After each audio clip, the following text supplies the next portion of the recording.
Morning.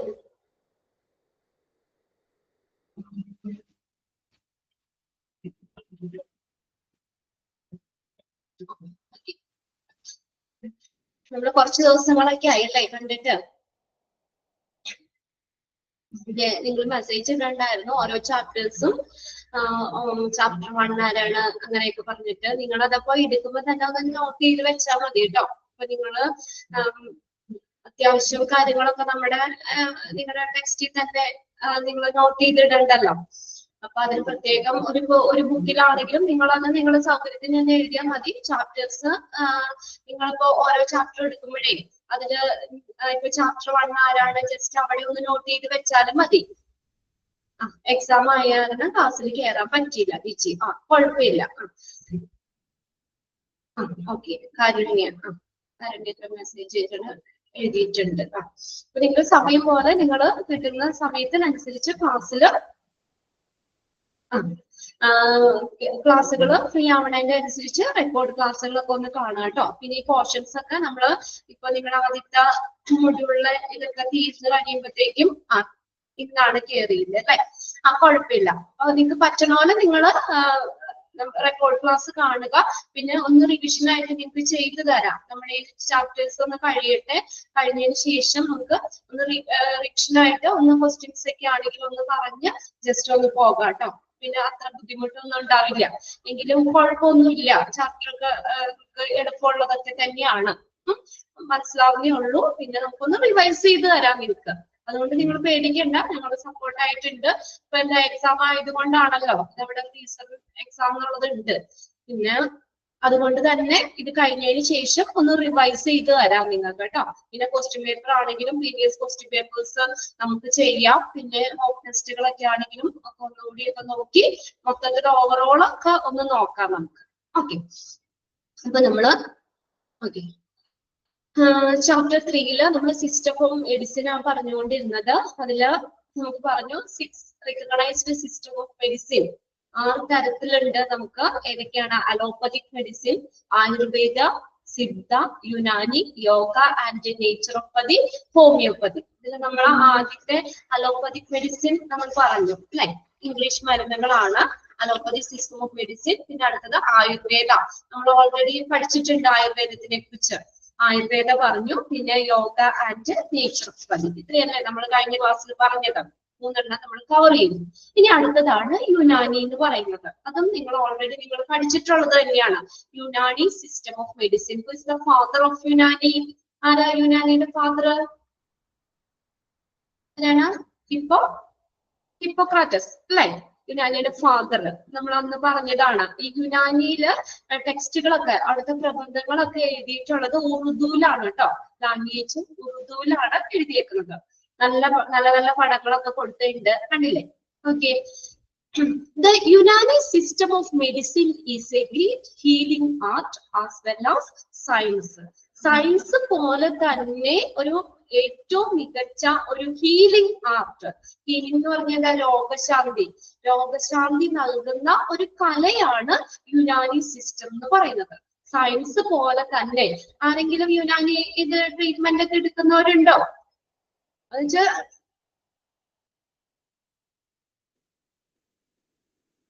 ഹോമിയോപ്പതിയാണ് എടുക്കേണ്ടത്. യുനാനി നമ്മൾ പറഞ്ഞായിരുന്നോ? പറഞ്ഞു കഴിഞ്ഞതാണ് അല്ലെ. ഓക്കെ. ഓക്കെ. നമ്മൾ പറഞ്ഞു ഈ സയൻസ് പോലെ തന്നെ ഈ ഒരു ഏറ്റവും മികച്ച ഒരു രോഗശാന്തി കലയാണ് യുനാനി എന്ന് പറയുന്നത്. അപ്പൊ അവിടെ ആളുകൾ എങ്ങനെയാണ് to treat the person as a whole. മൊത്തത്തിലാണ് അവരുടെ ട്രീറ്റിംഗ് ബോഡിനെ, മൈൻഡ്, സോൾ അല്ലെ. അവരുടെ ശരീരത്തിനെ, മനസ്സിനെ, ആത്മാവിനെ, മൂന്നും കൂടി അതാണ് എല്ലാത്തിന്റെയും കൂടിയുള്ള ഒരു മൊത്തത്തില് ആളുകളെ ട്രീറ്റ് ചെയ്യുന്ന ഒരു ഇതാണ് യുനാനി മെഡിസിൻ എന്ന് പറയുന്നത്. ഇത് നമ്മൾ പറഞ്ഞ ഇതിനെ ബേസ് ചെയ്തിട്ടുള്ളതാണ് ഹിപ്പോക്രാറ്റിക് തിയറി ഫോർ ഹ്യൂമേഴ്സ്. ഏതൊക്കെയാണ്? Blood, phlegm, yellow bile and black വെയിൽ അല്ലെ. ഇതിങ്ങനെ 4 ഹിപ്പോക്രാറ്റിക് തിയറി എന്ന് പറയുന്ന യുനാനിയില് 4 കമ്പോണൻസ് ആണ് പറഞ്ഞു അല്ലെ. Four humours blood, phlegm, yellow bile, black bile. അപ്പൊ ഇതിന്റെ ഏതെങ്കിലും അളവിലോ സ്വഭാവത്തിലോ ഒക്കെ എന്തെങ്കിലും ഏറ്റക്കുറച്ചിൽ ഉണ്ടാവുകയാണെങ്കിലും അതാണ് രോഗം എന്നാണ് അവര് പറയുന്നത്. അപ്പൊ ഈ ഏതാണ് രോഗം എങ്ങനെ ഉണ്ടായിന്ന് കണ്ടെത്തിയിട്ട് എന്ത് ചെയ്യുന്നു, ആ 4 സംഗതികളെയും ബാലൻസ് ചെയ്യാൻ ശ്രമിക്കുന്ന ഒരു ചികിത്സാ രീതിയാണ് യുനാനി പറയുന്നത്. അത് എന്തിനു ബേസ് ചെയ്തിട്ടാണ്? Hippocratic theory of 4 humours. Hippocratic തിയറിനെ ബേസ് ചെയ്തിട്ടുള്ളതാണ് യുനാനി സിസ്റ്റം ഓഫ് മെഡിസിൻ. ഇത്രയും നമ്മൾ കഴിഞ്ഞ ക്ലാസ്സിൽ പറഞ്ഞതാണ് അല്ലേ? ഓക്കെ, ഇനി നെക്സ്റ്റ് സിദ്ധയാണ്. സിദ്ധ സിസ്റ്റം ഓഫ് മെഡിസിൻ കേട്ടിട്ടുണ്ടോ നിങ്ങൾ? സിദ്ധ ചികിത്സ എന്നുള്ളത് കേട്ടിട്ടുണ്ട് അല്ലെ? എന്താണ്, നമ്മള് വളരെ പ്രാചീന കാലം മുതല് നമ്മുടെ ഭാരതത്തിൽ ഉണ്ടായിരുന്ന ഒരു ചികിത്സാ സമ്പ്രദായമാണ് സിദ്ധ സിസ്റ്റം എന്ന് പറയുന്നത്. സിദ്ധ വൈദ്യം വളരെ പ്രാചീന കാലം മുതൽ നമ്മുടെ ഭാരതത്തിൽ ഉണ്ടായിരുന്ന ഒരു ചികിത്സാ സമ്പ്രദായമാണ് ഈ സിദ്ധവൈദ്യം. അത് ദക്ഷിണ ഭാരതത്തില് ഇതൊന്നും ഇതിനകത്ത് പറയുന്നില്ല കേട്ടോ. ജസ്റ്റ് ഒന്ന് എനിക്കൊന്ന് മനസ്സിലാവാൻ വേണ്ടി ഇതൊക്കെ ഒന്ന് കഥ പോലെ ഒന്ന് കേട്ട് മനസ്സിലാക്കി വെച്ചാൽ മതി. അതിനുശേഷം നമുക്ക് ആ ജസ്റ്റ് ഇവിടെ തന്നേക്കുന്ന നിങ്ങളുടെ പ്രിന്റഡ് നോട്ടിലുള്ള പോയിന്റിലേക്ക് വരാം. അപ്പൊ എന്ന് പറഞ്ഞാൽ ദക്ഷിണ ഭാരതത്തില് ദ്രാവിഡ സംസ്കാര കാലത്തിലാണ് അതാണ് ഈ ശരിക്കും ഈ സിദ്ധവൈദ്യത്തിന്റെ ഉത്ഭവം എന്ന് പറഞ്ഞത്. ദക്ഷിണ ഭാരതത്തില് ദ്രാവിഡ സംസ്കാര കാലത്താണ് ഇതിന്റെ ഉത്ഭവമായിട്ട് പറയപ്പെടുന്നത്. സിദ്ധന്മാരാണ് ഈ ചികിത്സാ സമ്പ്രദായം കൊണ്ടുവന്നത്. അതുകൊണ്ടാണ് ഇതിനെ എന്തെന്ന് പറയുന്നത്? സിദ്ധവൈദ്യം എന്ന് പറയുന്നത്. സിദ്ധന്മാരാണ് ഈ ചികിത്സാ സമ്പ്രദായം കൊണ്ടുവന്നത്. അതുകൊണ്ടാണ് സിദ്ധവൈദ്യം എന്നറിയപ്പെടുന്നത്. ഇതിന്റെ ഫാദർ, ഈ സിദ്ധ സിസ്റ്റത്തിന്റെ ഫാദർ ഋഷി അഗസ്ത്യാണ്. അഗസ്ത്യ മുനിയാണ് ഇതിന്റെ ഫാദർ. എടുത്തതാണോ?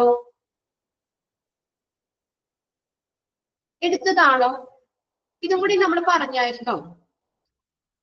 യെസ്, ഓക്കെ, പറഞ്ഞതാണ്. യെസ്. ഇനി അപ്പൊ ഹോമിയോപ്പതി പറഞ്ഞാൽ മതിയോ? ഇത് നമ്മള് ഈ പ്രിന്റഡ് നോട്ടിൽ പറഞ്ഞോ, അതോ ജസ്റ്റ് ആദ്യത്തെ ഇൻട്രൊഡക്ഷൻ പോലെ ഇത് പറഞ്ഞേ ഉള്ളോ?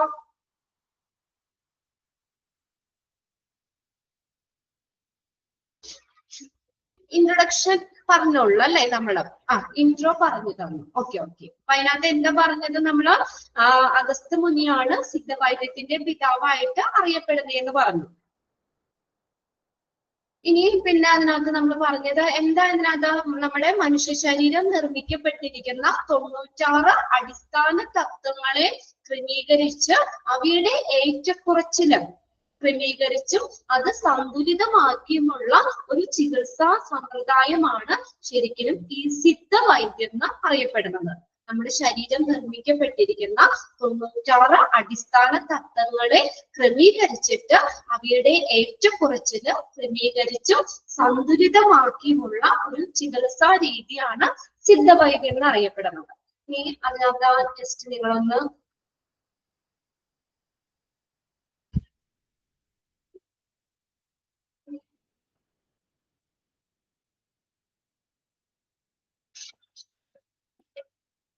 നമുക്ക് ആ പാരഗ്രാഫ് ഒന്ന് നോക്കാം കേട്ടോ. Siddha medicine, a traditional system of healing art that originated in South India. South India originate ചെയ്ത ഒരു പരമ്പരാഗത ട്രഡീഷണൽ സിസ്റ്റം ഓഫ് മെഡിസിൻ ആണ്. ഒരു പരമ്പരാഗതമായിട്ടുള്ള, ട്രഡീഷണൽ എന്ന് പറഞ്ഞാൽ ഒരു പരമ്പരാഗതമായിട്ടുള്ള ഹീലിംഗ് സിസ്റ്റം ഓഫ് മെഡിസിൻ ആണ് സിദ്ധ മെഡിസിൻ എന്ന് അറിയപ്പെടുന്നത്. ഇത് സൗത്ത് ഇന്ത്യയിലാണ് ഒറിജിനേറ്റ് ചെയ്തത്. അതായത് പ്രോപ്പർ ആയിട്ട് പറയുകയാണെങ്കിൽ എവിടെ നമ്മൾ ഒറിജിൻ പറഞ്ഞത് തമിഴ്നാടാണ് കേട്ടോ. തമിഴ്നാടാണ് ഓൾഡസ്റ്റ്. തമിഴ്നാട്ടിലാണ്. ഇത് നമ്മൾ ഈ സിദ്ധ എന്ന് പറഞ്ഞ വേർഡ് ഡിറൈവ് ചെയ്തേക്കുന്ന തമിഴ് വേർഡ് സിദ്ധി എന്ന് പറഞ്ഞ വേർഡിൽ നിന്നാണ്. ഇതിന്റെ ഒറിജിൻ സൗത്ത് ഇന്ത്യ എന്ന് പറയുന്നെങ്കിലും ഏതാണ് പ്രോപ്പർ ആയിട്ട് പറയുകയാണെങ്കിൽ ഇതിന്റെ ഒറിജിൻ എന്ന് പറഞ്ഞ തമിഴ്നാട് എന്ന് പറയാം സിദ്ധയുടെ. So one of the oldest medical system originated in Tamilnad. Siddha എന്ന് പറഞ്ഞ വേർഡ് ഡിറൈവ് ചെയ്തേക്കുന്നത് തമിഴ് വേർഡാണ് സിദ്ധി, which means achievements. അച്ചീവ്മെന്റ് എന്ന് പറഞ്ഞ ഓക്കെ അച്ചീവ്മെന്റ് എന്ന് പറഞ്ഞ മീനിങ് ആയിട്ടുള്ള സിദ്ധി എന്ന് പറഞ്ഞ വേർഡിൽ നിന്നാണ് സിദ്ധ എന്ന് പറഞ്ഞ വേർഡ് ഡിറൈവ് ചെയ്തേക്കുന്നത്. ഇത്രയും നമ്മൾ പറഞ്ഞല്ലേ. ഓക്കെ, ഇനി അതിനകത്ത് നമുക്ക് പാരഗ്രാഫ് നോക്കാം കേട്ടോ. Siddha medicine, a traditional system of healing that originated in South India and is considered to be one of the India's oldest system of medicine. Underline ചെയ്തിട്ട് എന്തെന്നാണ് അറിയപ്പെടുന്നത്? ഏറ്റവും ഓൾഡസ്റ്റ് സിസ്റ്റം, ഏറ്റവും പഴയ ഒരു വൈദ്യശാസ്ത്ര സമ്പ്രദായമായിട്ട് കൺസിഡർ ചെയ്യുന്നതാണ് സിദ്ധ മെഡിസിൻ എന്ന് പറയുന്നത്. And is considered to be one of India's oldest system of medicine. Is considered to be one of India's oldest system of medicine. The Siddha system is based on the combination of ഒരു sentence അവിടെ വിട്ടുപോയിട്ടുണ്ടല്ലോ നിങ്ങൾക്ക്. അവിടെ ഒന്ന് എഴുതി ചേർത്തോ കേട്ടോ. The Siddha system is based on a combination of അവിടെ എഴുതി ഒരു ആരോ മാർക്ക് അവിടെ ഇട്ടിട്ട് എഴുതിയാൽ മതി. ഒരു സെന്റൻസ് അവിടെ മിസ് ആയിട്ടുണ്ട്. Siddha system is based on a combination of ancient ANCIENT ancient medical practice. Ancient medical practice, PRACTICES, practice. Ancient medical practices and spiritual. ഉണ്ടോ? നിങ്ങളുടെ കയ്യിലുണ്ടോ? ഓക്കെ, ഞാനിവിടെ ഷെയർ ചെയ്തിട്ടേക്കണേല് ഇല്ല. അപ്പൊ നിങ്ങളുടെ കയ്യിലിരിക്കുന്ന ഇതിലുണ്ടല്ലേ? ഒന്നുകൂടി പറയാമോ? കുറച്ചു പേരുടെ കയ്യിലുണ്ടോ? മനസ്സിലാവുന്നില്ല. എന്റെ കയ്യിലിരിക്കുന്ന നോട്ടിലുണ്ട്, ഞാൻ ഇവിടെ ഷെയർ ചെയ്തിട്ടേക്കുന്ന സ്ക്രീനിലില്ല. അതുകൊണ്ടാണ് കേട്ടോ. ആവശ്യമുള്ളവര് ആ ഒരു സെന്റൻസ് അവിടെ ഒന്ന് നോട്ട് ചെയ്തിട്ടോ. ഇല്ല എന്നാണ്, ഇതിലില്ല, കയ്യിലില്ല. ഓക്കെ, ഒന്ന് എഴുതിക്കോ. അപ്പൊ അവിടെ ഒരു സെന്റൻസ് എന്ന് പറഞ്ഞാൽ the Siddha system is based on a combination of ancient ANCIENT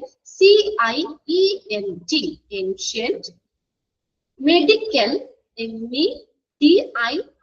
medicinal ആട്ടോ. MEDICINAL ancient medicinal practices, PRACTICES, and spiritual, SPIRITUAL, spiritual, Atmiya, spiritual disciplines, spiritual discipline, DISCIPLINES,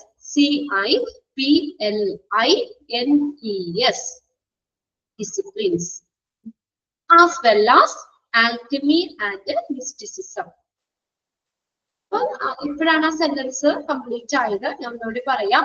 The Siddha system is based on a combination as well as combination of, അത് കഴിഞ്ഞിട്ട് അവിടെ എഴുതി ചേർക്കാം കേട്ടോ. Combination of ancient medical practices and spiritual disciplines as well as alchemy and mysticism. അപ്പൊ നോക്കിയേ, ഈ Siddha system എന്തിനു ബേസ് ചെയ്തിട്ടുള്ളതാണ്? Based on A combination of, എന്തിന്റെ കോമ്പിനേഷൻ ആണ്? ഒരു ഏൻഷ്യന്റ് മെഡിസിനൽ പ്രാക്ടീസസ്, ഒരു പുരാതന വൈദ്യശാസ്ത്ര രീതികളുടെയും സ്പിരിച്വൽ ഡിസിപ്ലിൻസ്, ആത്മീയ ശിക്ഷണങ്ങളുടെയും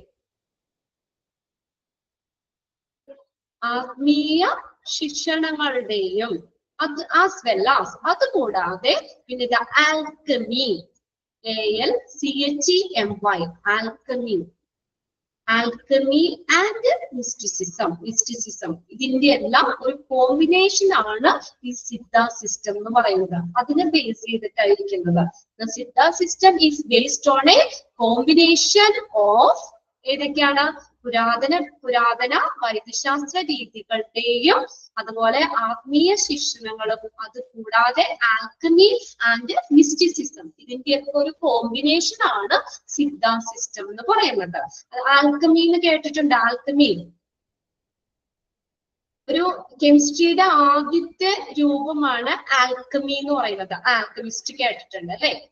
alchemy was the first form of chemistry in India. രസതന്ത്രത്തിന്റെ ഒരു ആദിമ രൂപമാണ് ആൽക്കമി എന്ന് പറയുന്നത്.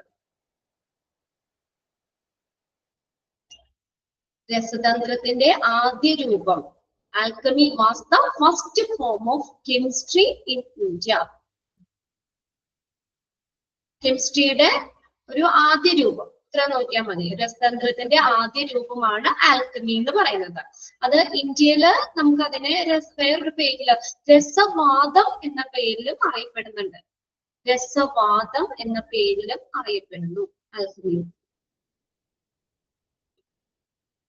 അതായത് അവിടെ എന്താ പറയാ, ആൽക്കമിസ്റ്റ് എന്ന് നമ്മൾ പറഞ്ഞു. ആൽക്കമിസ്റ്റ് എന്ന് പറഞ്ഞു കഴിഞ്ഞാല് നമുക്ക് അതിനകത്ത് അവരെന്താ ചെയ്യുന്നത് വെച്ചാൽ മനുഷ്യനൊക്കെ ഒരു നമുക്ക് അമരത്വം നൽകുന്നതിന് വേണ്ടിയുള്ള ഒരു വിദ്യകളും സുലഭമായിട്ടുള്ള ലോഹങ്ങളെയൊക്കെ സ്വർണമാക്കി മാറ്റുന്നതിനുള്ള വിദ്യകളും ഒക്കെയാണ് ആൽക്കമിസ്റ്റുകള് പ്രധാനമായിട്ടും കണ്ടെത്താൻ ശ്രമിച്ചിരുന്നത്. അപ്പൊ അങ്ങനെയുള്ള ആ ഒരു ഇത് ഫോളോ ചെയ്യുന്നവരെയാണ് നമ്മൾ എന്താ ആൽക്കമിസ്റ്റ് എന്ന് പറയുന്നത്. ആൽക്കമി എന്താന്നുള്ളത് നോട്ട് ചെയ്തെന്ന് വെച്ചത് കേട്ടോ. ഫസ്റ്റ് ഫോം ഓഫ് കെമിസ്ട്രി ഇത്ര എഴുതിയാൽ മതി. Alchemy was the first form of chemistry. കെമിസ്ട്രിയുടെ ഒരു ആദ്യ രൂപമാണ്, രസതന്ത്രത്തിന്റെ ആദ്യ രൂപമാണ് ആൽക്കമി എന്ന് പറയുന്നത്. ഇനി അടുത്തൊരു പേരാണ് മിസ്റ്റിസിസം എന്ന് പറയുന്നത്. മിസ്റ്റിസിസം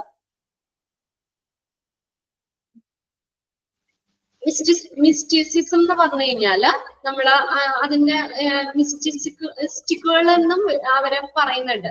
അതായത് അവര് പറയുന്നത് എന്താ വെച്ചാൽ ഈ പുസ്തകങ്ങളിലൂടെയോ അല്ലെങ്കിൽ നമ്മള് ആചാരങ്ങളിലൂടെ അല്ലാതെ അല്ലെങ്കിൽ ആളുകളിൽ ആ ഒരു നമ്മളൊരു ദൈവികപരമായിട്ടല്ലാതെ ആളുകൾക്ക് നേരിട്ട് ദൈവത്തെയോ അല്ലെങ്കിൽ യഥാർത്ഥത്തെയോ അനുഭവിക്കാൻ കഴിയുമെന്ന ഒരു വിശ്വാസമാണ് മിസ്റ്റിസിസം എന്ന് പറയുന്നത്. അതായത് ആത്മീയമായോ അല്ലെങ്കിൽ മതപരമായ ആയിട്ടുള്ള ഒരു അനുഭവത്തിലൂടെ ഒരാൾക്ക് ഒരു ദൈവിക ശബ്ദമായ അത്യന്തിക ഒരു യാഥാർത്ഥ്യത്തെ ബന്ധപ്പെടാൻ അല്ലെങ്കിൽ യാഥാർത്ഥ്യത്തെ തിരിച്ചറിയാൻ കഴിയുമെന്ന ഒരു വിശ്വാസമാണ് ഈ മിസ്റ്റിസിസം എന്ന് പറയുന്നത്. അപ്പൊ അത് പ്രചരിപ്പിക്കുന്ന അല്ലെങ്കിൽ അങ്ങനെയുള്ള ആളുകളെയാണ് മിസ്റ്റിസിക് എന്ന് പറയുന്നത്. MYSTICS മിസ്റ്റിക്കുകൾ എന്ന് പറയുന്നത്. Mystic MYSTICS.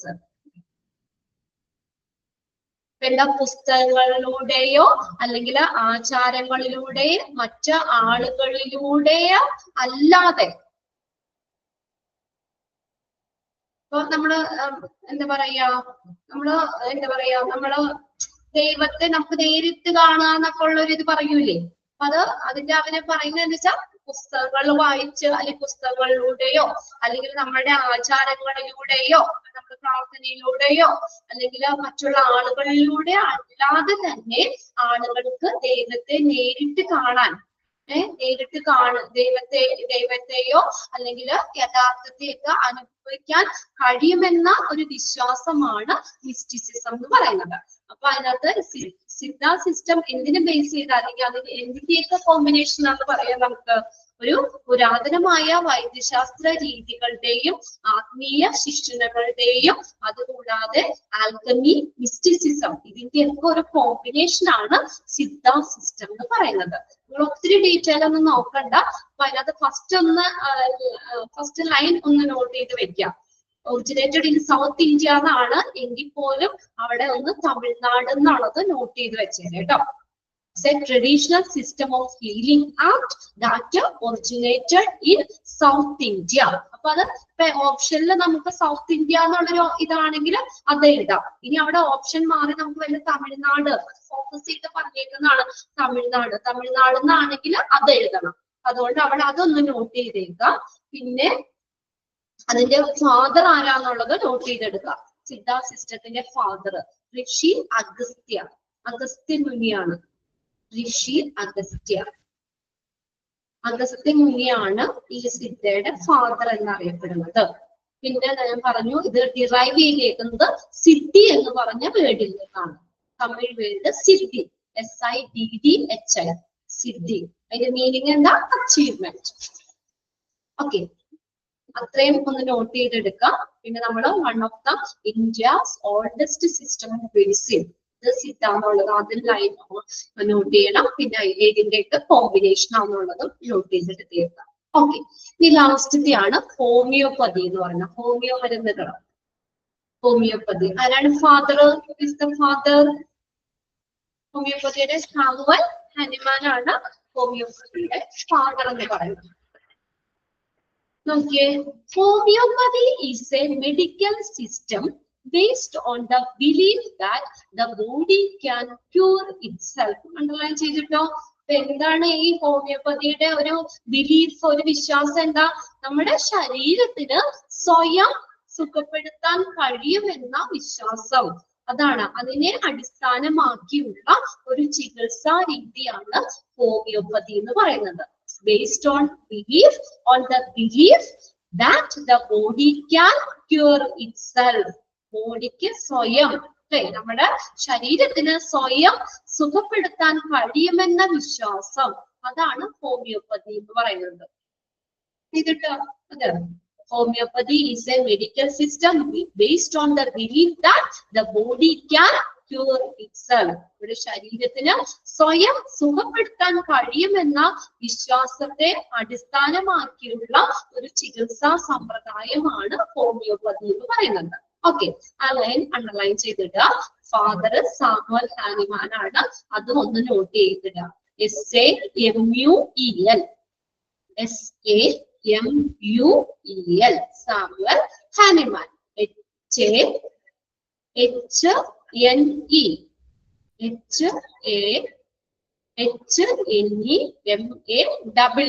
ഹാനിമാൻ. ഓക്കെ, ഇനി അടുത്ത നോക്കിയേ. Those who practice it use tiny amounts of natural substance like plants and minerals. അപ്പൊ ഇത് പ്രാക്ടീസ് ചെയ്യുന്നവര്, ഈ ഹോമിയോപ്പതി പ്രാക്ടീസ് ചെയ്യുന്നവര്, those who practice it, ഈ ഹോമിയോപ്പതി പ്രാക്ടീസ് ചെയ്യുന്നവര് എന്തൊക്കെ ഉപയോഗിക്കുന്നുണ്ട്? പ്ലാന്റ്സ്, മിനറൽസ്, ധാതുക്കള് പോലുള്ള പ്രകൃതിദത്തമായിട്ടുള്ള പദാർത്ഥങ്ങള് ചെറിയ അളവില് ഉപയോഗിക്കുന്നുണ്ട്. Okay, those who practice it use tiny amounts of natural substance like plants and minerals. അപ്പൊ ഈ ഹോമിയോപ്പതി പ്രാക്ടീസ് ചെയ്യുന്നവര് പ്ലാന്റ്സും മിനറൽസ്, ധാതുക്കള് പോലുള്ള ഒരു പ്രകൃതിദത്തമായിട്ടുള്ള പദാർത്ഥങ്ങള് അവര് ടൈനി എമൗണ്ട്, കണ്ടോ, ടൈനി എമൗണ്ട്, വളരെ ചെറിയ അളവില് അവര് ഉപയോഗിക്കുന്നുണ്ട്. They believe these stimulate the healing process. അപ്പൊ അവരെന്താ വിശ്വസിക്കുന്നേ? They believe these stimulate ചെയ്യാന്ന് വെച്ചാൽ എന്താ? ഉത്തേജിപ്പിക്കുക. ഇതെന്തിനെ ഉത്തേജിപ്പിക്കുന്നു? ഹീലിംഗ് പ്രോസസ്, അല്ലെ? രോഗശാന്തി കിട്ടുന്ന ആ ഹീലിംഗ് പ്രോസസ്സിനെ എന്ത് ചെയ്യുന്നുണ്ട്? ഇത് സ്റ്റിമുലേറ്റ് ചെയ്യുന്നുണ്ട്. They believe these stimulate the healing process. ഇത് രോഗശാന്തി പ്രക്രിയയെ ഉത്തേജിപ്പിക്കുന്നുണ്ട്. It was developed in the late 1700 in Germany. ഇതെന്നാ 1700കളുടെ അവസാനത്തില് ഇത് ജർമ്മനിയിലാണ് ഇത് ഡെവലപ്പ് ചെയ്തത്, വികസിപ്പിച്ചെടുത്തത്. ഹോമിയോപ്പതി വികസിപ്പിച്ചെടുത്തത് 1700കളുടെ അവസാനത്തില് ജർമ്മനിയിലാണ്. അതൊന്ന് നോട്ട് ചെയ്തേരിക കേട്ടോ, ജർമ്മനി എന്നുള്ളതൊന്ന് നോട്ട് ചെയ്തേരും. It was developed in the late 1700s in Germany. ഈ ഹോമിയോപ്പതിയുടെ ഒരു ഇക്വേഷൻ, ഒരു സമവാക്യം എന്ന് പറഞ്ഞു കഴിഞ്ഞാല് ലൈക്ക് ക്യൂർസ് ലൈക്ക് എന്നാണ്. അതൊന്ന് വേണമെങ്കിൽ ഒന്ന് എഴുതി വെച്ചോ അവിടെ. Like cure, CURES, cures like. എന്ത് കാരണം കൊണ്ടാണോ നമുക്ക് രോഗം അവിടെ ഉണ്ടാകുന്നത് അല്ലെങ്കിൽ അസുഖം ഉണ്ടാകുന്നത്, ആ കാരണം ഒന്നുകൂടി പറയണോ?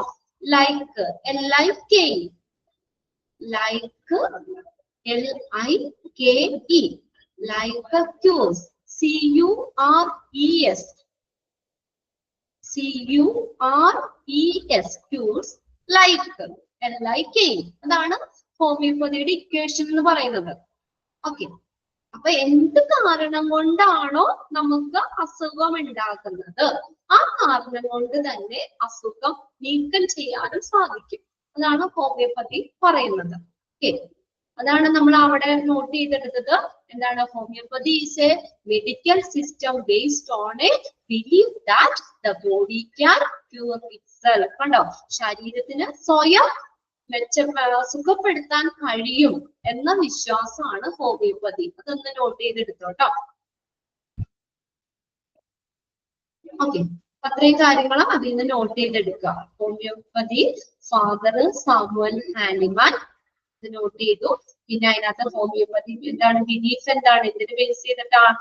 Based on the belief that the body can cure itself. ശരീരത്തിന് സ്വയം സുഖപ്പെടുത്താൻ കഴിയുമെന്ന വിശ്വാസം, അതാണ് ഹോമിയോപ്പതിയിൽ പറയുന്നത്. അതിനെ അടിസ്ഥാനമാക്കിയുള്ള ഒരു ചികിത്സാ സമ്പ്രദായമാണ് ഹോമിയോപ്പതി എന്ന് പറയുന്നത്. അത് പ്രാക്ടീസ് ചെയ്യുന്നവര്, ഹോമിയോപ്പതി പരിശീലിക്കുന്നവര് ചെറിയ എമൗണ്ടില് പ്ലാന്റ്സും മിനറൽസും ഒക്കെ അങ്ങനെയുള്ള പ്രകൃതിദത്തമായിട്ടുള്ള പദാർത്ഥങ്ങൾ അവർ ഉപയോഗിക്കുന്നുണ്ട്. അതെന്താ?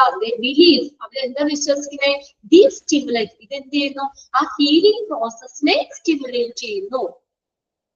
നമ്മുടെ ഹീലിംഗ് പ്രോസസ്, രോഗശാന്തി പ്രക്രിയയെ അതിനെ ഉത്തേജിപ്പിക്കുന്നു എന്നാണ് അവര് വിശ്വസിക്കുന്നത്. It was developed in the late 1700s in Germany. ഇതെവിടെ ഡെവലപ്പ് ചെയ്തത്? 1700കളുടെ അവസാനത്തില് ജർമ്മനിയിലാണ് ഈ ഹോമിയോപ്പതി വികസിപ്പിച്ചെടുത്തത്. ഇത്രയും കാര്യങ്ങൾ ക്ലിയർ ആയോ? ഓക്കെ അല്ലേ? ക്ലിയർ അല്ലേ? ഇനി എന്തെങ്കിലും കിട്ടാത്തതുണ്ടോ, നോട്ട് ചെയ്യാത്തതുണ്ടോ? ഓക്കെ, കുറച്ചുള്ളൂ നമ്മളത്. ആ 2 പാരഗ്രാഫ് ഒന്ന് എന്നാണ് കേട്ടോ. ലൈക്ക് ക്യൂസ് ലൈക്ക്, ഞാൻ എക്സ്ട്രാ ഒന്ന് പറഞ്ഞതാണ്. അതാണ് ശരിക്കും ഹോമിയോപ്പതിയുടെ ഒരു ഇക്വേഷൻ ആണ്.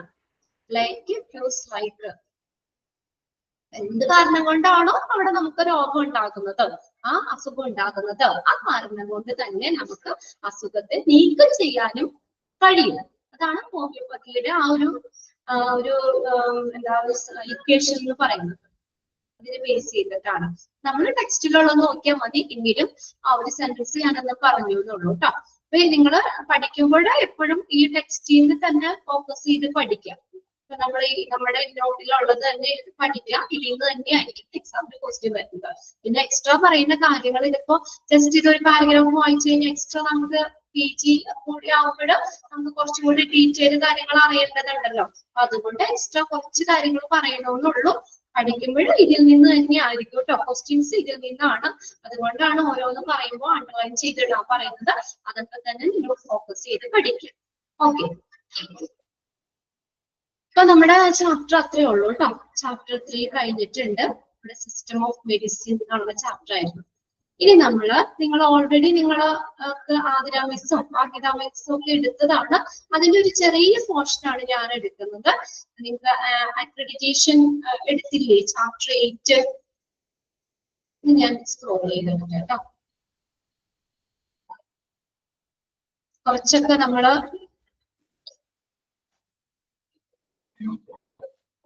എട്ടാമത്തെ ചാപ്റ്റർ അല്ലേ?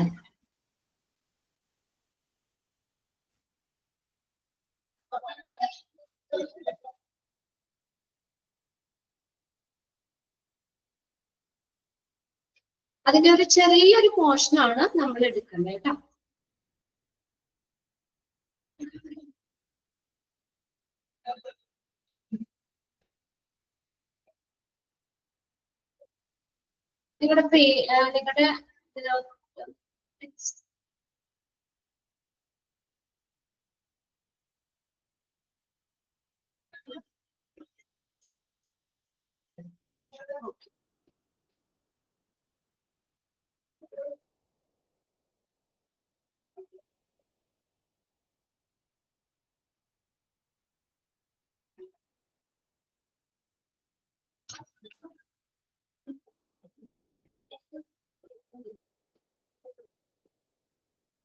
നിങ്ങളുടെ ഈ ഒരു പോർഷനാണ് കേട്ടോ എടുക്കുന്നത്. ഓൾറെഡി ആതിര മിസ് ക്ലാസ്സിൽ തുടങ്ങിയതാണ്. ലാബ് ജെസിയുടെ ഒക്കെ ഒരു ഹിസ്റ്ററി, ഒരു ഇൻട്രൊഡക്ഷൻ പോലെ നിങ്ങൾക്ക് തന്നതാണ് അല്ലേ? ഇതല്ലേ നാബ്. എന്താ നാബ്? നാബ് എന്ന് പറഞ്ഞാൽ എന്താ? National accreditation board for hospital and health care providers. അതിന്റെ അക്രിഡേറ്റഡ് ഫോം ആണ് എന്തെന്ന് പറയുന്നത് നാബ് അല്ലെ. ഒരു ചുരുക്കെഴുത്ത്. അബ്രിവേഷൻസ് എന്ന് വെച്ചാൽ എന്താ? ചുരുക്കെഴുത്ത്. പേജ് നമ്പർ 102 കേട്ടോ. 102 102. അതിന്റെ ഒരു ചെറിയ പോർഷൻ ആ ചാപ്റ്റർ 8 എന്ന് പറഞ്ഞ ചാപ്റ്ററിന്റെ ഒരു ചെറിയ പോർഷൻ ഞാൻ എടുക്കുന്നു എന്നുള്ളൂ. ഓക്കെ, നാബാണ് എടുക്കുന്നത്. ആദ്യത്തെ മിസ് നിങ്ങൾക്ക് തുടങ്ങിയോ? JC ആയിട്ട് തുടങ്ങിയോ? ജോയിന്റ് കമ്മീഷൻ ഇന്റർനാഷണൽ തുടങ്ങിയ? ഓക്കെ, യെസ് തുടങ്ങി. അപ്പൊ കുറച്ച് കാര്യങ്ങളൊക്കെ നമുക്ക് അറിയാം. കുറച്ച് നമ്മൾ നേരത്തെ പഠിച്ചിട്ടുണ്ട്. HAയിൽ നമ്മൾ പഠിച്ചിട്ടുണ്ട് അല്ലെ? നാബ് എന്നുള്ളതിന്റെ എക്സ്പാൻഡഡ് ഫോം എന്താണ് നാബ് എന്നൊക്കെ പറഞ്ഞു. അപ്പൊ നാബ് എന്ന് പറഞ്ഞു കഴിഞ്ഞാല് എന്താ? ഈ 2005 2005 നാഷണൽ ലെവലില് ഹോസ്പിറ്റലുകൾക്ക് ഒരു അക്രഡിറ്റേഷൻ അംഗീകാരം കൊടുക്കാനായിട്ട് സ്റ്റാർട്ട് ചെയ്ത ഒരു ബോഡി, അതാണ് നമ്മൾ എന്തെന്ന് പറയുന്നത് നാബ് എന്ന് പറയുന്നത്. 2005 നാഷണൽ ലെവലില് ഹോസ്പിറ്റലുകൾക്ക് അക്രഡിറ്റേഷൻ കൊടുക്കാൻ വേണ്ടി സ്റ്റാർട്ട് ചെയ്തതാണ് നാബ്. നാഷണൽ ലെവലിലാണ് കേട്ടോ. നാഷണൽ ലെവലില് ഹോസ്പിറ്റലുകൾക്ക് അക്രഡിറ്റേഷൻ അല്ലെങ്കിൽ അംഗീകാരം കൊടുക്കാൻ സ്ഥാപിതമായതാണ് നാബ് എന്ന് പറയുന്നത്. നാബ് അതിനകത്ത് നിന്ന് ഇത് എക്സ്പാൻഡഡ് ഫോം ഇതുപോലെ പഠിച്ചു വെക്കണം. NABH national accreditation board for hospital and health care providers. NABH. Okay, ഇനി അതിന്റെ നിങ്ങളുടെ എംബ്ലം കണ്ടോ? എംബ്ലം കണ്ടില്ലേ? എംബ്ലം ഉണ്ട്. അതിലെന്ത് എഴുതിയേക്കുന്നേ? ഇതിനകത്ത് എഴുതിയിട്ടുണ്ടല്ലോ. എന്താ അവിടെ ഉദ്ദേശം നാബിന്റെ? Patient safety and quality of care. കണ്ടോ? അപ്പൊ എന്താണ്? ഹോസ്പിറ്റലുകളില് പേഷ്യന്റിന്റെ സേഫ്റ്റിയും പേഷ്യന്റിന്റെ സുരക്ഷിതത്വത്തിന് വേണ്ടിയിട്ട് നാബ് അക്രഡിറ്റേഷൻ കൊടുക്കുക എന്ന് പറഞ്ഞു കഴിഞ്ഞാല് അവിടെ കുറെ മാനദണ്ഡങ്ങളുണ്ട് അല്ലെ? കുറെ സ്റ്റാൻഡേർഡ്സ് ഉണ്ട്. അത് നോക്കി എല്ലാം കറക്റ്റ് ആണെങ്കിൽ മാത്രമാണ് നാബ് അക്രഡിറ്റേഷൻ കൊടുക്കുള്ളൂ അല്ലെ? അപ്പൊ അതിന്റെ ഉദ്ദേശം എന്താ? പേഷ്യന്റിന് നല്ല സേഫ്റ്റി ഉറപ്പുവരുത്തുക അല്ലെ? പേഷ്യന്റിനെ സുരക്ഷിതമാക്കുക, അവർക്ക് നല്ല ക്വാളിറ്റി, പിന്നെ അതുപോലെ ക്വാളിറ്റിയോട് കൂടി എല്ലാ കാര്യങ്ങളും ചെയ്യുക. അതാണ് അതിന്റെ എയിം എന്ന് പറയുന്നത്. നാബിന്റെ ആ ഒരു പേഷ്യന്റിന്റെ സേഫ്റ്റിയും ക്വാളിറ്റി ഓഫ് കെയറും ഉറപ്പിക്കുന്നതിന്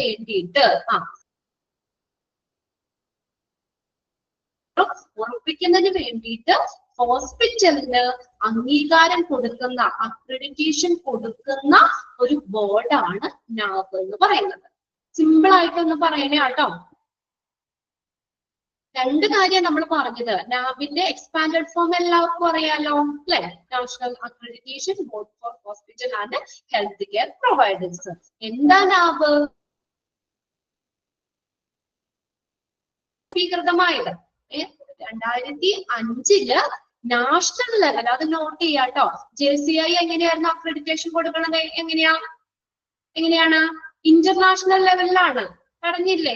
മിസ് പറഞ്ഞില്ലേ അവിടെ? ഇത് നാബ് എന്ന് പറഞ്ഞു കഴിഞ്ഞാൽ നാഷണൽ ലെവലില് അക്രഡിറ്റേഷൻ കൊടുക്കുന്നതാണ്. ആ ഡിഫറൻസ് നിങ്ങൾക്ക് ഇതിന്റെ ചാപ്റ്ററിന്റെ വരുന്നുണ്ട്. അപ്പൊ അതിനകത്ത് നോക്കാൻ നാബ് എന്ന് പറഞ്ഞിട്ട് എങ്ങനെയാണ്? നാഷണൽ ലെവലില് ഹോസ്പിറ്റലുകൾക്ക് അക്രഡിറ്റേഷൻ കൊടുക്കാനായിട്ട് സ്റ്റാർട്ട് ചെയ്തതാണ് നാബ് എന്ന് പറയുന്നത്. അവിടെ രണ്ട് കാര്യങ്ങളാണ് ഫോക്കസ് ചെയ്യുന്നത്. ആ എംബ്ലത്തിൽ തന്നെ എഴുതി വെച്ചിട്ടുണ്ട്. എന്താ? പേഷ്യന്റിന്റെ സേഫ്റ്റി അല്ലെ? പേഷ്യന്റിന്റെ സുരക്ഷയ്ക്കും നല്ലൊരു ക്വാളിറ്റി ഓഫ് കെയർ കൊടുക്കുക, ഉറപ്പിക്കുക, കൊടുക്കുന്ന ബോർഡാണ് എന്തെന്ന് പറയുന്നത്? നാബ് എന്ന് പറയുന്നത്. ഓക്കെ, പിന്നെ അടുത്തത് എന്താ അവിടെ പറഞ്ഞേക്കാൻ നോക്കിയേ, national accreditation board for hospital and health care providers abbreviated as നാബ്. Abbreviated form എന്താ, നാബ് എന്നാണ് അല്ലെ. അബ്രിവേഷൻ NABH, ക്യാപിറ്റൽ ലെറ്റേഴ്സ് തന്നെ എഴുതണം. നാബ് is a constituent board of Quality Council of India, QCI. അവിടെ എക്സ്പാൻഡഡ് ഫോം നോട്ട് ചെയ്യാം കേട്ടോ.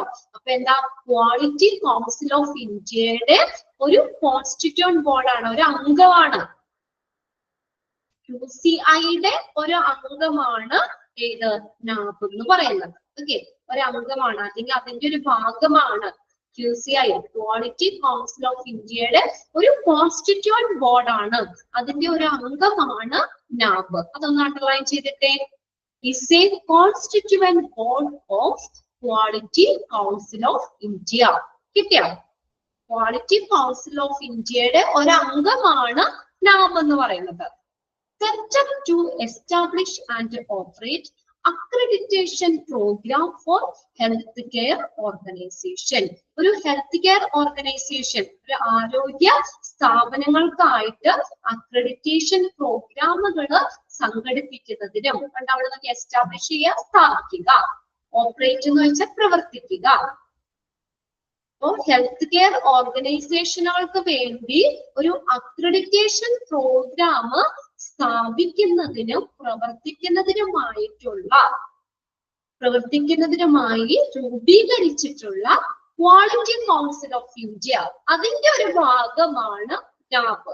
ആ സെന്റൻസ് ക്ലിയർ ആയോ? ഇത് നിങ്ങൾക്ക് ഇച്ചിരി മറ്റേത് പറയുന്ന പോലെ കഥ പോലെ കേട്ടിരിക്കാന്ന് വെച്ചാലും ഒരു ഇത്തിരി കൂടി നിങ്ങളൊന്ന് മനസ്സിലാക്കി വെക്കണം കേട്ടോ. ഓരോ സെന്റൻസ് വൈസ് നിങ്ങൾ ക്ലിയർ ആക്കി മനസ്സിലാക്കി പോകാം.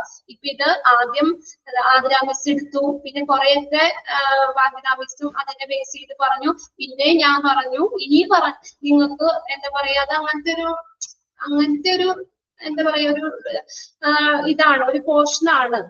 അപ്പൊ അതുകൊണ്ട് നിങ്ങൾ ഒന്നുകൂടി ഒന്ന് മനസ്സിലാക്കി വെക്കാം. ഓരോരുത്തരും പറയുമ്പോൾ ഒന്നുകൂടി നിങ്ങൾ അത് ക്ലിയർ ചെയ്ത് പോകാം കേട്ടോ. എന്താ അവിടെ പറഞ്ഞേക്കുന്നേ, ഒരു ഹെൽത്ത് കെയർ ഓർഗനൈസേഷന് വേണ്ടിയിട്ട് അക്രഡിറ്റേഷൻ പ്രോഗ്രാമുകൾ സ്ഥാപിക്കുന്നതിനും പ്രവർത്തിക്കുന്നതിനുമായി രൂപീകരിച്ചിട്ടുള്ള ക്വാളിറ്റി കൗൺസിൽ ഓഫ് ഇന്ത്യയുടെ ഒരു അംഗമാണ്, അല്ലെങ്കിൽ ഒരു ഭാഗമാണ് നാബ് എന്ന് പറയുന്നത്. Okay, formed in 2005. എന്നാ നാബ് രൂപീകരിച്ചത്? ഡേറ്റ് ഒന്ന് നോട്ട് ചെയ്തേ. 2005 2005. It is the principal accreditation for hospitals in India. ഇന്ത്യയിലെ ഹോസ്പിറ്റലുകൾക്കുള്ള ഒരു അക്രഡിറ്റേഷൻ, ഒരു പ്രധാനപ്പെട്ട ഒരു അക്രഡിറ്റേഷൻ ആണ് നാബ് അക്രഡിറ്റേഷൻ എന്ന് പറയുന്നത്. നാഷണൽ ലെവലിലാന്ന് പറഞ്ഞു. അതായത് ഇന്ത്യയിലെ ഹോസ്പിറ്റലുകൾക്ക് കിട്ടാവുന്ന ഒരു ഏറ്റവും പ്രധാനമായിട്ടുള്ള ഒരു അംഗീകാരമാണ് ശരിക്കും നാബ് അക്രഡിറ്റേഷൻ എന്ന് പറയുന്നത്. നാബ് അക്രഡിറ്റഡ് ഹോസ്പിറ്റൽ. അപ്പൊ അവിടെ എന്താ, JCIയും വരുന്നുണ്ട്, ഇതെല്ലാം വരുന്നുണ്ട്. ഇത് നാബിനെ ഫോക്കസ് ചെയ്തിട്ടാണത്.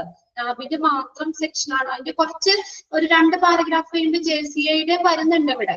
ഓക്കെ, അത് ഞാൻ പറഞ്ഞ ആ ഡിഫറൻസ് മനസ്സിലാക്കാം. നാബ് എന്ന് പറഞ്ഞ എന്താ, ക്വാളിറ്റി കൗൺസിൽ ഓഫ് ഇന്ത്യയുടെ ഒരു അംഗമാണ്, അല്ലെങ്കിൽ ഒരു ഭാഗമാണ്.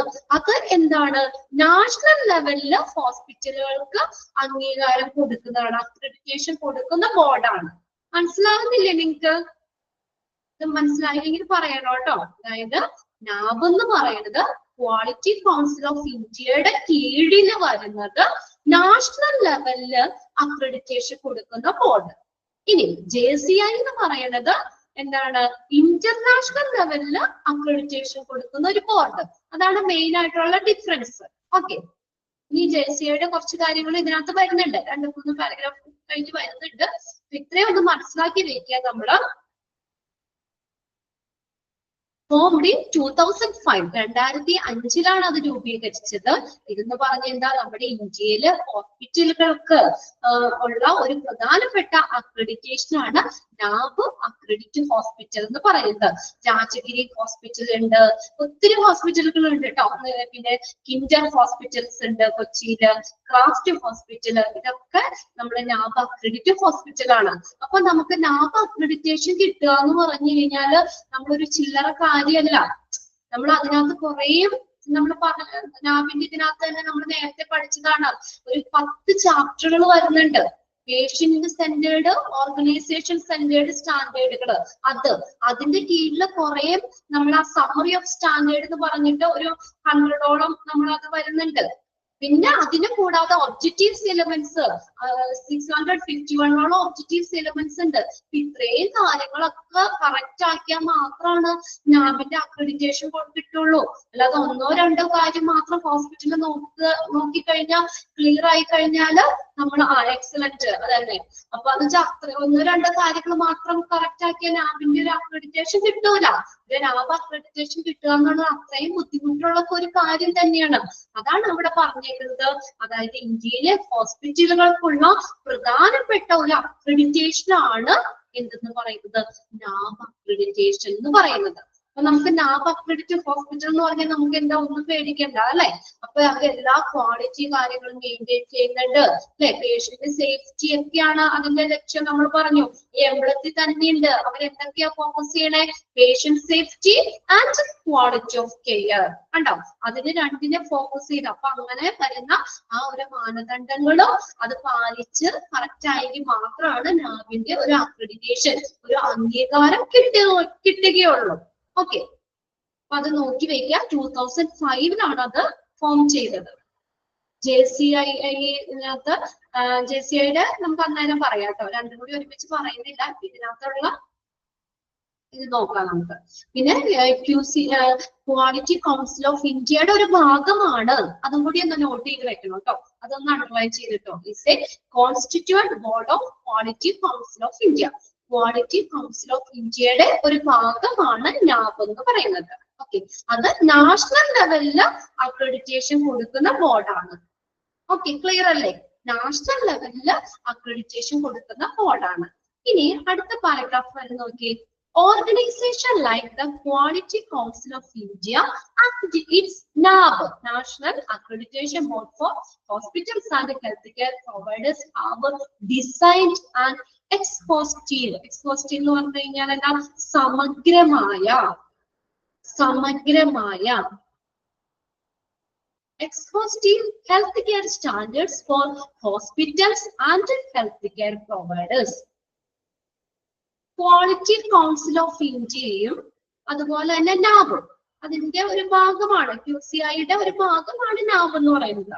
അപ്പൊ QCI-യും നാബും അതിന്റെ QCI-യും അതിന്റെ ഭാഗമായി വരുന്ന നാബും ഹെൽത്ത് കെയർ പ്രൊവൈഡേഴ്സുകൾക്കും ഹോസ്പിറ്റലുകൾക്കും വേണ്ടി ഒരു സമഗ്രമായിട്ടുള്ള ഒരു ഹെൽത്ത് കെയർ സ്റ്റാൻഡേർഡ് എന്ത് ചെയ്തിട്ടുണ്ട്, ഫോം ചെയ്തിട്ടുണ്ട്, ഡിസൈൻ ചെയ്തിട്ടുണ്ട്, രൂപീകരിച്ചിട്ടുണ്ട്. QCI-യും അതിന്റെ ഭാഗമായി വരുന്ന നാബും ഹോസ്പിറ്റലുകൾക്കും ഹെൽത്ത് കെയർ പ്രൊവൈഡേഴ്സിനും വേണ്ടിയിട്ട് എന്താ, ഒരു സമഗ്രമായിട്ടുള്ള ഒരു ഹെൽത്ത് കെയർ സ്റ്റാൻഡേർഡ് രൂപീകരിച്ചിട്ടുണ്ട്. അതായത് നമ്മൾ വെറുതെ അക്രഡിറ്റേഷൻ കൊടുക്കില്ല അല്ലെ. നാബിൽ പറയുന്ന കാര്യങ്ങൾ ആ ഓരോ സ്റ്റാൻഡേർഡ്സുകളും അത് കറക്റ്റ് ആയിട്ട് പാലിച്ചാൽ മാത്രമാണ് അക്രഡിറ്റേഷൻ കൊടുക്കുള്ളൂ. അപ്പൊ ഈ രണ്ട് ബോർഡുകളും എന്ത് ചെയ്യുന്നുണ്ട്, അവിടെ ഒരു സമഗ്രമായിട്ടുള്ള ഒരു സ്റ്റാൻഡേർഡ് രൂപീകരിച്ചിട്ടുണ്ട്.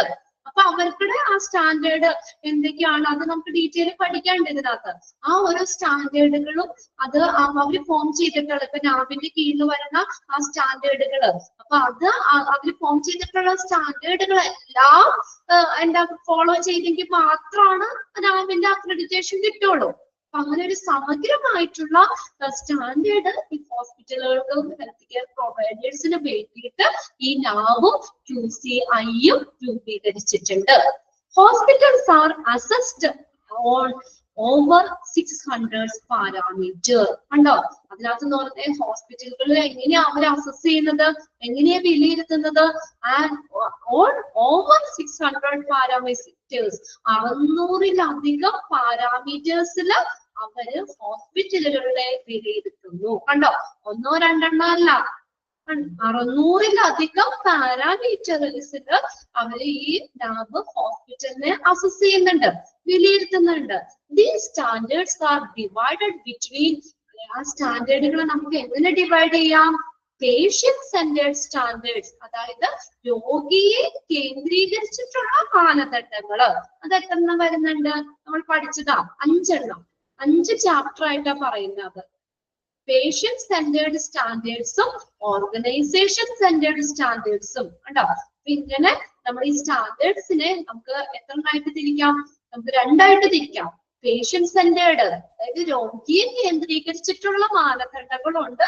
ഓർഗനൈസേഷനെ, ആ ഒരു ഓർഗനൈസേഷനെ കേന്ദ്രീകരിച്ചിട്ടുള്ള മാനദണ്ഡങ്ങളുണ്ട്. ഉണ്ടോ, അതൊന്ന് അണ്ടർലൈൻ ചെയ്തിട്ടേ. The standards R divided between patient-centered standards and organization-centered standards. Underline ചെയ്തത്. അപ്പൊ അങ്ങനെ നമ്മൾ ഈ സ്റ്റാൻഡേർഡുകളെ 2 സെക്ഷൻ ആയിട്ട് തിരിച്ചിട്ടുണ്ട്. പേഷ്യന്റ് സെന്റേർഡ് എന്ന് പറഞ്ഞാൽ പേഷ്യന്റിനെ, രോഗിയെ കേന്ദ്രീകരിച്ചിട്ടുള്ള മാനദണ്ഡങ്ങൾ. അതില് 5 ചാപ്റ്റർ വരുന്നുണ്ട്. ഓക്കെ, 5 ചാപ്റ്റർ ഉണ്ട്. ഇനി ഓർഗനൈസേഷൻ സെന്റേർഡ് സ്റ്റാൻഡേർഡിലും 5 ചാപ്റ്റർ ഉണ്ട്. അപ്പൊ മൊത്തം എത്രണ്ണായി? 10 ചാപ്റ്റേഴ്സ് ആണ് ഫുള്ള് വരുന്നത്. 10 ചാപ്റ്റേഴ്സ്. ആ ഓരോ 10 ചാപ്റ്റേഴ്സിന്റെയും കീഴില്, അതിന്റെ ഉള്ളില് പിന്നെ ആ സമ്മറി ഓഫ് സ്റ്റാൻഡേർഡ്സ് എന്ന് പറഞ്ഞ് വരുന്നുണ്ട്. അതാണ് ഒരു 100-ലധികം എന്ന് നമ്മൾ പറഞ്ഞത്. അതിന്റെ സമ്മറി വരുന്നുണ്ട്, ഓരോന്നും ഡീറ്റെയിൽ വരുന്നുണ്ട് അതിന്റെ.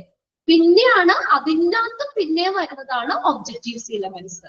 അത് 3 ടേബിൾ ആയിട്ട് പഠിക്കാനുണ്ട് കേട്ടോ. അപ്പൊ അത് കുറച്ചും കൂടി ക്ലിയർ ആകും. അപ്പൊ ഇത്രയും ഒന്ന് മനസ്സിലാക്കി വെക്കാം. സ്റ്റാൻഡേർഡുകളെ നമുക്ക് പേഷ്യന്റ് സെന്റേർഡ് സ്റ്റാൻഡേർഡ് എന്നും ഓർഗനൈസേഷൻ സെന്റേർഡ് സ്റ്റാൻഡേർഡ് എന്നും നമുക്ക് 2ആയിട്ട് തിരിക്കാം. ഇനി നോക്കിയേ, to complete with these standard elements, the hospital will need to have a process driven approach in all aspects of hospital activities. Aspects എന്ന് വെച്ചാൽ വശങ്ങള്.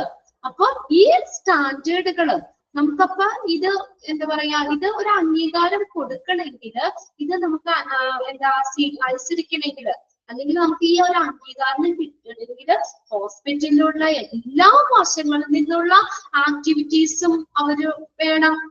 അതായത് ഒരു ഭാഗം മാത്രം നോക്കിയാൽ പോരാ, ഹോസ്പിറ്റലിനുള്ളിൽ നടക്കുന്ന എല്ലാ വശങ്ങളിൽ നിന്നുള്ള പ്രവർത്തനങ്ങളിൽ നോക്കിയിട്ടാണ് എന്ത് ചെയ്യുന്നത്, അതിനെ ബേസ് ചെയ്തിട്ടാണ് നമ്മൾ ഈ ഒരു അക്രഡിറ്റേഷൻ കൊടുക്കുന്നത്. അതായത് ഇവിടെ പറഞ്ഞത് ഫ്രം. അപ്പൊ നമ്മൾ ഹോസ്പിറ്റലിൽ ചെന്ന ആദ്യം എവിടെന്നാ തുടങ്ങുന്നേ? എവിടെന്നാ നമ്മൾ തുടങ്ങുന്നത്? എവിടെന്നാ? രജിസ്ട്രേഷൻ അല്ലെ, ഫ്രണ്ട് ഓഫീസ്. രജിസ്ട്രേഷൻ മുതല് okay, registration, admission, pre surgery, peri surgery, post surgery. Pre surgery എന്ന് പറഞ്ഞാൽ സർജറിക്ക് മുന്നുള്ള കാര്യങ്ങൾ. പെരി സർജറി എന്ന് പറഞ്ഞാൽ സർജറിയിലൂടെ, സർജറി ചെയ്യുമ്പോഴുള്ളത്. പോസ്റ്റ് സർജറി എന്ന് പറഞ്ഞാൽ അഡ് സർജറി. ഓക്കെ, പോസ്റ്റ് സർജറി എന്ന് പറഞ്ഞാൽ സർജറിക്ക് ശേഷമുള്ളത് പ്രോട്ടോകോൾസുകള്. അതിൽ അങ്ങനെയുള്ള പ്രോട്ടോകോളുകള്. Discharge from the hospital. നമ്മൾ ഹോസ്പിറ്റലിൽ നിന്ന് ഡിസ്ചാർജ് ആകുമ്പോഴ് പിന്നെ അവിടെ തീർന്നില്ല, ഹോസ്പിറ്റലിൽ നിന്ന് ഡിസ്ചാർജ് ചെയ്ത് പോയിട്ട് തീർന്നിട്ടില്ല. To follow with this hospital after discharge. കണ്ടോ, ആ ഹോസ്പിറ്റലിൽ നിന്ന് ഡിസ്ചാർജ് ചെയ്ത് പോയാലും നമ്മൾ ഫോളോ അപ്പ് പിന്നെ വരുന്നില്ല ചെക്കപ്പിനായിട്ട്. വീണ്ടും ഇപ്പൊ 2 ആഴ്ച കഴിഞ്ഞിട്ട് അല്ലെങ്കിൽ 1 ആഴ്ച കഴിഞ്ഞിട്ട് തിരിച്ച് വീണ്ടും നമ്മൾ ഹോസ്പിറ്റലിലേക്ക് വരുന്നുണ്ട് അല്ലെ. അപ്പൊ അങ്ങനെ follow with the hospital after discharge. ഡിസ്ചാർജിന് ശേഷം ഹോസ്പിറ്റലിനെ ഫോളോ ചെയ്യുന്ന ഇങ്ങനെയുള്ള ഹോസ്പിറ്റലിലെ നമ്മുടെ രജിസ്ട്രേഷൻ മുതല് ഈ ഫോളോ അപ്പ് വരെ, ഡിസ്ചാർജ് ചെയ്തിട്ടുള്ള ഫോളോ അപ്പ് വരെയും അങ്ങനെയുള്ള എല്ലാ ആക്ടിവിറ്റീസിന്റെയും എല്ലാ വശങ്ങളും ഉൾപ്പെടുന്നതാണ്. അപ്പൊ അതെല്ലാം ഉൾപ്പെടുന്നതാണ് ആ സ്റ്റാൻഡേർഡ് എന്ന് പറയുന്നത്. അപ്പൊ അത്രയും കാര്യങ്ങൾ നമ്മൾ എന്ത് ചെയ്യുന്നുണ്ട്, ഈ ഒരു നാബിന്റെ അക്രഡിറ്റേഷൻ കിട്ടണമെങ്കിൽ ഇത്രയും കാര്യങ്ങൾ നോക്കുന്നുണ്ട്. എനിക്ക് മനസ്സിലാവുന്നില്ല ഇത്. ഇതിപ്പോ ഒരു രജിസ്ട്രേഷൻ ചെയ്യുമ്പോൾ കാര്യങ്ങൾ മാത്രമല്ല, ഈ ക്ലിനിക്കൽ ആയിട്ടുള്ള കാര്യങ്ങൾ മാത്രമല്ല അവരവിടെ നോക്കേണ്ടത്. അപ്പൊ നമ്മൾ ഹോസ്പിറ്റലിലെ എല്ലാ ആക്ടിവിറ്റീസിനെയും എന്ത് ചെയ്യുന്നത്, അസസ് ചെയ്യുന്നുണ്ട്. രജിസ്ട്രേഷൻ മുതൽ ഡിസ്ചാർജ് ചെയ്താലും തീരൂല, ഡിസ്ചാർജ് കഴിഞ്ഞ് അതിന്റെ ഫോളോ അപ്പ് എടുക്കുന്നത് വരെ, നമ്മൾ വീണ്ടും ചെക്കപ്പിന് വന്ന ആ ഒരു ടൈം അത്രയും വരെയുള്ള എല്ലാ ആക്ടിവിറ്റീസും ബേസ് ചെയ്തിട്ടാണ് ഈ ഒരു അക്രഡിറ്റേഷൻ കൊടുക്കുന്നത്. അപ്പൊ ആ മാനദണ്ഡങ്ങളിൽ ഇതെല്ലാം ഉൾപ്പെടുന്നുണ്ട്. Okay, not only the clinical aspects, എന്താ ഒരു ക്ലിനിക്കൽ വശങ്ങൾ മാത്രമല്ല, ഇപ്പൊ നമ്മളെ എന്താ ചികിത്സേനെ ഫോക്കസ് ചെയ്ത് മാത്രമല്ല അവിടെ, not only the clinical aspects, aspects എന്ന് വെച്ചാൽ വശങ്ങള്, ക്ലിനിക്കൽ വശങ്ങൾ മാത്രമല്ല, but the governance aspects are to process driven based on clear and transparent policies and protocol.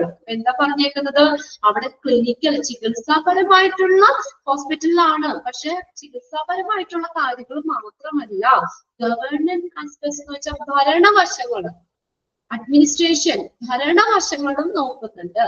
And governance aspects, ഭരണവശങ്ങള്, ഭരണപരമായിട്ടുള്ള വശങ്ങള്, അതെങ്ങനെയാ, clear and transparent policies and protocols, അതെങ്ങനെയാ വ്യക്തവും transparent ആയിട്ട് സുതാര്യമായിട്ടുള്ള നയങ്ങളും പ്രോട്ടോകോൾസും പ്രൊസീജിയറുകളും അടിസ്ഥാനമാക്കിയുള്ള ഒരു പ്രോസസ് ആണ് ഈ അക്രഡിറ്റേഷൻ കൊടുക്കുക എന്നുള്ളത്.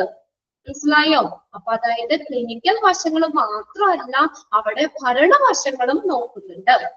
But the governance aspects, അതെങ്ങനെയാ, are to process driven based on clear and transparent policies and protocols. വ്യക്തവും സുതാര്യമായിട്ടുള്ള പോളിസികളും പ്രോട്ടോകോൾസും അതിനെ അടിസ്ഥാനമാക്കിയുള്ള ഒരു പ്രോസസ്സാണ്. Now, in such streamlining the entire operation of a hospital. Underline ചെയ്തിട്ട് ആ sentence. Now, in such streamlining, streamlining എന്ന് പറഞ്ഞാൽ കാര്യക്ഷമമാക്കുക, streamlining കാര്യക്ഷമമാക്കുക. അപ്പൊ നാവിന്റെ എയിം എന്താ, streamlining the entire operation of a hospital. ഒരു ഹോസ്പിറ്റലിന്റെ ഒരു മുഴുവൻ പ്രവർത്തനങ്ങളും കാര്യക്ഷമമാക്കുന്നതില് നാവ് ശ്രദ്ധ കേന്ദ്രീകരിക്കുന്നു, നാവ് ഫോക്കസ് ചെയ്യുന്നു. മനസ്സിലായില്ലേ? രജിസ്ട്രേഷൻ മുതല് ഫസ്റ്റ് നമ്മൾ ചെയ്യുന്ന ഫ്രണ്ട് ഓഫീസിൽ രജിസ്ട്രേഷൻ മുതല് നിങ്ങൾ പോരുകയാണ്. ചികിത്സാപരമായിട്ടുള്ളതും ഗവേണൻസ് ആസ്പെക്ട്സ് ഭരണപരമായിട്ടുള്ള വശങ്ങളും എല്ലാം നോക്കി ഡിസ്ചാർജ് ചെയ്തതിന് ശേഷമുള്ള follow up, after follow up with the hospital after discharge, അത്രയും കാര്യങ്ങൾ അവര് നോക്കിയിട്ടാണ്, അല്ലെങ്കിൽ അതെല്ലാം ഈ ഒരു സ്റ്റാൻഡേർഡ്സിൽ അവര് ഉൾപ്പെടുത്തുന്നുണ്ട്. അപ്പൊ ഇത്രയും കാര്യങ്ങള് നോക്കിയതിനു ശേഷമാണ് നാവിന്റെ ഒരു അക്രഡിറ്റേഷൻ കിട്ടുള്ളൂ. ഡീറ്റെയിൽ നമുക്ക് പഠിക്കാം. ഓരോ ചാപ്റ്ററിലും എന്താ പറഞ്ഞേക്കണെന്നുള്ളത് നമ്മൾ നിങ്ങൾ ഓർക്കണ്ടായാലും ചെയ്ത് നമ്മൾ ഏതാ പഠിച്ചത്, ഓരോ ചാപ്റ്ററുകള്. അപ്പൊ അതിനകത്ത് പേഷ്യന്റ് സെന്റേർഡിൽ 5 നമ്മൾ പേര് മാത്രമേ പഠിച്ചുള്ളൂ അല്ലേ? പേഷ്യന്റ് സെന്റേർഡിൽ 5 പേര് പഠിച്ചു. ദെൻ ഓർഗനൈസേഷൻ സെന്റേർഡിൽ 5 പേര് മാത്രം പഠിച്ചു. അതില് നമ്മൾ എക്സ്പാൻഡഡ് ഫോം നിങ്ങളോട് അന്ന് നോട്ട് ചെയ്യാൻ പറഞ്ഞത്, അത്രേ പഠിച്ചിട്ടുള്ളൂ. ഇനി പക്ഷെ അതിന്റെ ഉള്ളിൽ വരുന്ന എല്ലാവരും ഡീറ്റെയിൽ ആയിട്ട് ഇതിനകത്ത് നമുക്ക് പഠിക്കാനുണ്ട് കേട്ടോ. അപ്പൊ നമുക്ക് പറയാം, ലാസ്റ്റ് സെന്റൻസ് എല്ലാവരും അണ്ടർലൈൻ ചെയ്തോ. നാവിന്റെ എയിം എന്താ, streamlining the entire operation of a hospital. ഹോസ്പിറ്റലിലുള്ള മുഴുവൻ പ്രവർത്തനങ്ങളും, entire operation മുഴുവൻ പ്രവർത്തനങ്ങളും കാര്യക്ഷമമാക്കുന്നതില് നാവ് ഫോക്കസ് ചെയ്യുന്നു, നാവ് ശ്രദ്ധ കേന്ദ്രീകരിക്കുന്നു. ഇത്രയും ക്ലിയർ ആയോ നിങ്ങൾക്ക്? ഞാൻ എത്ര പറഞ്ഞിട്ടും എനിക്കും എന്താ പറയാ, നിങ്ങൾ എത്രത്തോളം മനസ്സിലാക്കണ്ടെന്ന് അറിയില്ല. എന്താ പറഞ്ഞേ, ഇത് അങ്ങനത്തെ ഒരു ചാപ്റ്റർ ആണ് നമ്മള്. അപ്പൊ നമ്മൾ പറയുമ്പോ നമുക്ക് കുറെ കാര്യങ്ങൾ നമുക്കത് മനസ്സിലാക്കി പോകാം. എങ്കിലും നിങ്ങളും ഒന്നുകൂടി അത് വായിക്കണം കേട്ടോ. അപ്പൊ ഫസ്റ്റ് ആദ്യ മിസ് പറഞ്ഞു, പിന്നെ JCIയും അതുമായി ബന്ധപ്പെട്ട് ഭാഗ്യത മിസ് പറഞ്ഞു, പിന്നെ 3ാമതാണ് ഞാൻ വന്നത്. അപ്പൊ ഒരുവിധം നിങ്ങൾക്ക് അറിയാം എന്ന് ഞാൻ വിശ്വസിക്കുന്നു. പിന്നെ നമ്മൾ ചെയ്ത് കുറച്ച് പഠിച്ചു വെച്ചിട്ടുള്ളതാ. എങ്കിൽ പോലും ഇതെന്ന് പറഞ്ഞാൽ നമ്മളെ വെച്ചത് പറഞ്ഞ പോലെ ഒരു കഥ പോലെ കേട്ടിരുന്ന അങ്ങനെ പഠിക്കാൻ പറ്റുന്ന ഒരു ടോപ്പിക് അല്ല. അതുകൊണ്ട് നിങ്ങളൊന്ന് വായിച്ചുകൂടി വെക്കുക കേട്ടോ. അപ്പൊ ഏകദേശം ഒരു ഐഡിയ കിട്ടിയില്ലേ നാവിനെ കുറിച്ചുള്ളത്? ഒരുപാട് എടുക്കുന്നില്ല, കുറച്ച് പോയാൽ മതി ഈ ചാപ്റ്ററുകൾ. നമ്മൾ പറഞ്ഞത് നാബ് എന്ന് പറഞ്ഞാൽ എന്താ, ക്വാളിറ്റി കൗൺസിൽ ഓഫ് ഇന്ത്യയുടെ ഒരു കോൺസ്റ്റിറ്റ്യൂന്റ് ബോർഡാണ്, അതിന്റെ ഒരു ഭാഗമാണ്. 2005 ഈ രൂപീകൃതമായത്. 2005 നമുക്ക് ഈ നാഷണൽ ലെവലില് അത് നോട്ട് ചെയ്യണം കേട്ടോ. നാഷണൽ ലെവലില് അക്രഡിറ്റേഷൻ കൊടുക്കുന്നതാണ് നാബ്. നാഷണൽ ലെവലില് ഹോസ്പിറ്റലുകൾക്ക് അക്രഡിറ്റേഷൻ കൊടുക്കുന്നതിന് വേണ്ടിയിട്ട് സ്റ്റാർട്ട് ചെയ്തതാണ് നാബ്. അതിന്റെ എന്ന് പറഞ്ഞ ഒബ്ജക്റ്റീവ് എന്താ, ഹോസ്പിറ്റലുകളിൽ പേഷ്യന്റിന്റെ സേഫ്റ്റിയും നല്ല ഒരു ക്വാളിറ്റി ഓഫ് കെയറും ഉറപ്പാക്കുന്നതിന് വേണ്ടി ഹോസ്പിറ്റലിന് അക്രഡിറ്റേഷൻ കൊടുക്കുന്ന ഒരു ബോർഡാണ്. 2 കാര്യങ്ങൾ ആ എംബ്ലത്തിലുണ്ട്, അത് തന്നെ ഫോക്കസ് ചെയ്ത് നോക്കാം. അതാണ് അതിന്റെ ഇത് പറയുന്നത്. പിന്നെ അത് നമ്മൾ പറഞ്ഞു. പിന്നെ അതിനകത്ത് നമ്മൾ നോട്ട് ചെയ്യേണ്ടത് 600-600-ലധികം പാരാമീറ്റേഴ്സുകൾ അത് അസസ് ചെയ്യുന്ന, അപ്പൊ അത്രയും അസസ് ചെയ്യുന്നുണ്ട്. ഹോസ്പിറ്റലുകളിലെ 600-ലധികം പാരാമീറ്ററുകളിൽ ഇത് വിലയിരുത്തുന്നുണ്ട്. നമുക്ക് 2 സ്റ്റാൻഡേർഡുകള് നമുക്ക് 2 ടൈപ്പായിട്ട് തിരിക്കാം. പേഷ്യന്റിനെ കേന്ദ്രീകരിച്ചിട്ടുള്ള പേഷ്യന്റ് സെന്റേർഡ് ഉണ്ട്, ഓർഗനൈസേഷൻ സെന്റേർഡ് സ്റ്റാൻഡേർഡും ഉണ്ട്. അപ്പൊ അതിൽ ഓരോന്നിലും 5 ചാപ്റ്റർ വീതം വരുന്നത്. 5 പേഷ്യന്റ് സെന്റേർഡിൽ 5 ചാപ്റ്റർ, ഓർഗനൈസേഷൻ സെന്റേർഡിൽ 5, അങ്ങനെ ടോട്ടല് 10 ചാപ്റ്റർ ആണുള്ളത്. ടോട്ടല് 10 ചാപ്റ്റർ ആണ് അതിനകത്ത് വരുന്നത്. പിന്നെ എന്താ പറഞ്ഞേക്കുന്നത്, ഇപ്പൊ നമ്മൾ അക്രഡിറ്റേഷൻ കൊടുക്കുമ്പോൾ ഹോസ്പിറ്റലിൽ ഒരു ചെറിയ കാര്യം മാത്രം നോക്കിയിട്ട് അവർ കൊടുക്കൂല. ഹോസ്പിറ്റലിൽ എൻ്റയർ ഓപ്പറേഷൻ മൊത്തത്തിലുള്ള പ്രവർത്തനങ്ങൾ, അതായത് നമ്മൾ ചെന്ന് അവിടെ അഡ്മിഷൻ എടുക്കുന്ന, അതായത് രജിസ്ട്രേഷൻ മുതലുള്ള എല്ലാ കാര്യങ്ങളെയും എന്ത് ചെയ്യുന്നുണ്ട്, അവര് ഫോക്കസ് ചെയ്യുന്നുണ്ട്. അത്രയും പെർഫെക്റ്റ് ആണ്, അത്രയും ഓക്കെ ആണെങ്കിൽ മാത്രമാണ് നാബ് അക്രഡിറ്റേഷൻ കിട്ടുള്ളൂ. നാബ് അക്രഡിറ്റേഡ് ഹോസ്പിറ്റൽ എന്ന് പറഞ്ഞു കഴിഞ്ഞാൽ അതൊരു വലിയൊരു ബഹുമതി തന്നെയാണ്. നമുക്ക് ഹോസ്പിറ്റലുകൾക്ക് കിട്ടുന്ന ഒരു വലിയൊരു അംഗീകാരമാണ് അത്. അപ്പൊ അത് എന്ന് പറഞ്ഞു Rajagiri hospital, Kinder hospital, Craft ഹോസ്പിറ്റലൊക്കെ നാബ് അക്രഡിറ്റഡ് ഹോസ്പിറ്റലാണ്. നമുക്കത് അത്രയും ഒക്കെയാണ്, എല്ലാ കാര്യങ്ങളും പെർഫെക്റ്റ് ആയിരിക്കും. ലാസ്റ്റ് നമ്മൾ പറഞ്ഞത് എന്താ, എയിം എന്താ, streamlining the inter operation of a hospital. ഹോസ്പിറ്റലിലുള്ള മൊത്തത്തിലുള്ള എല്ലാ പ്രവർത്തനങ്ങളെയും കാര്യക്ഷമമാക്കുന്നതില് നാബ് ഫോക്കസ് ചെയ്യുന്നുണ്ട്. സെയിം കാര്യങ്ങൾ ഓക്കെ അല്ലേ? ബാക്കി നമുക്ക് അടുത്ത ക്ലാസ്സിൽ നോക്കാം കേട്ടോ. ഇന്ന് ഇൻട്രൊഡക്ഷൻ ആയതുകൊണ്ട് നമുക്കൊന്ന് മനസ്സിലാക്കാനായിട്ട് ഇരിക്കുന്നുണ്ട്, എങ്കിലും ഒന്ന് വായിച്ചു വെച്ചേക്കാം കേട്ടോ. ഓക്കെ, ബാക്കി നമുക്ക് അടുത്ത ക്ലാസ്സിൽ നോക്കാം.